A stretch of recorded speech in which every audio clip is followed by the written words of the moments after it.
Today, we're diving deep into one of the toughest, most notorious families of bacteria on the planet, the Mycobacteria. You see, these are the culprits behind ancient diseases like tuberculosis and leprosy that, believe it or not, are still a huge challenge for us today. Okay, so here's how we're going to break this down. First, we'll meet the family and learn their survival secrets. Then we'll zoom in on the most infamous member, tuberculosis, figure out the detective work we use to track it down, and finally, look at how we fight back against these incredibly tough bugs. All right, first up, let's get to know the Mycobacteria. We're going to uncover the one core secret that really defines this entire family and makes them such a pain to deal with. So you have to ask, right? What is it about this particular family of bacteria that gives them such incredible resilience?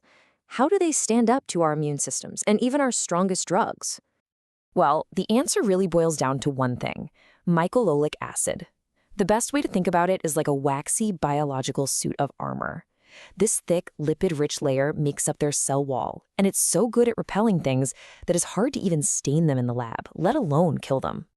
And that waxy coat, it dictates pretty much everything else about them. It's what makes them acid-fast, which is a key way we identify them in the lab. They're also obligate aerobes, meaning they have to have oxygen. And, because of that tough wall, they are incredibly slow growers. It can take weeks, sometimes up to 10 weeks, to get a positive culture on the special egg-based media they need. Okay, so let's move on to the family's most famous or infamous member, Mycobacterium tuberculosis. This is the mastermind behind TB, and its strategy for infection is just brilliant, in a terrifying kind of way. So picture this. The bacteria don't charge in for a fight. No, they're way smarter than that. You breathe them in, and they travel deep into your lungs. There, they actually let themselves get eaten by our frontline immune cells, the macrophages. But instead of being destroyed, they turn the macrophage into a little hideout and start multiplying inside.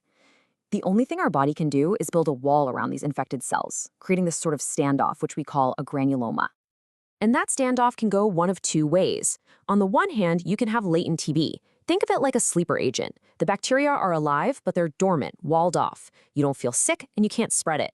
But if your immune system ever takes a hit, that can flip the switch to active TB. The walls come down, the bacteria start multiplying like crazy, and that's when you get sick with that classic cough, fever, and night sweats. Okay, so we know its playbook. We know how it hides. But how in the world do we actually find this thing in a patient? Well, that's where the real detective work begins. We've got a few tools in the diagnostic toolkit, and each has its pros and cons. The sputum smear is super fast. We're talking hours. It tells you if any acid-fast bacteria are there, but not which kind. Then you have the culture. It's the gold standard. It proves it's TB and lets you test which drugs will work. The catch, it's painfully slow, taking up to 3 months. And then there are modern PCR tests like GeneXpert. These are game changers. They're fast, accurate, and can even spot drug resistance genes in a couple of hours. But they're pricey and not available everywhere. So it's always this trade-off between speed, detail, and cost. Now, TB gets all the headlines, but it has a ton of relatives, the non-tuberculous mycobacteria, or NTMs. And unlike their cousin, these guys are everywhere, in the soil, in the water, all around us. The key difference here is that NTMs are opportunists. They aren't trying to make you sick. For most of us, they're totally harmless. But if someone's immune system is weakened, or they already have some kind of lung disease, these environmental bacteria can see an opening and they'll take it. And that can lead to some really nasty infections that are often super hard to treat. All right, let's turn to another ancient member of the family, Mycobacterium leprae.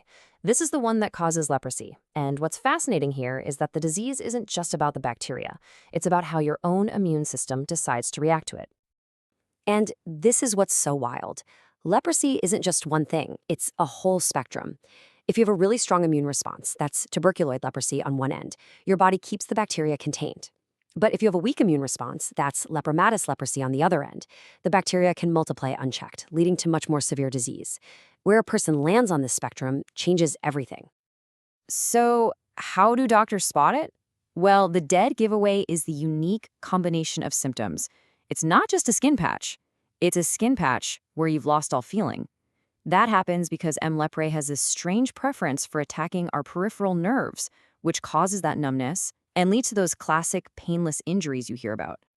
So we've explored this family of tough, clever pathogens. We know their secrets. The big question now is, how does modern medicine actually fight back? For TB, the strategy is a long, drawn-out war. It's not a quick fix. You start with a cocktail of 4 different antibiotics every day for 2 months. Then you continue with 2 of those drugs for another 4 months. That's a minimum of 6 months. And because sticking with it is so critical, many health programs use what's called directly observed therapy, or DOT. That's where a healthcare worker literally watches you take every single pill to make sure the job gets done right. And this is exactly why that strictness is non-negotiable. Because anytime someone stops treatment early, there's a chance they're leaving the toughest, most resilient bacteria behind. And those survivors, they're the ones that can evolve into multi-drug resistant or even extensively drug-resistant superbugs that are incredibly difficult, sometimes even impossible to treat. Which leaves us right here, with this critical question that researchers and doctors are wrestling with every single day. We are in a constant, high-stakes arms race against an enemy that's been evolving for thousands of years. As the resistance to our drugs grows, it's up to our ingenuity to write the next chapter in this very, very long fight.